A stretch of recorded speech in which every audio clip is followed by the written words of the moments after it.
May kanya-kanya tayong dahilan kung bakit tayo nagsusumikap. Tulad ko, nagsusumikap ako para sa mga pangarap ko. Ang bawat takbo ng oras ko ay kwentado.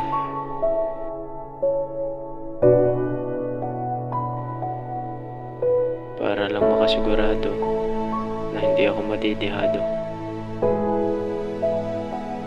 At bawat pagsubok ay hinaharap ko, kahit delikado at medyo kabado.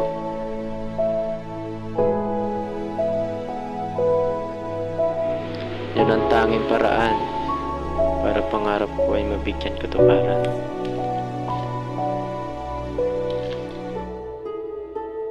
Ang pagsisikap kong ito ay hindi lang para sa sarili ko, dahil pangarap ko madala sa mamahaling kainan ng aking mga magulang, mabigyan ng magandang tirahan, masuklian ang lahat ng paghihirap nila ng aking kabataan. Kahit mahirap, basta sa pangarap, aking kakayanin lahat.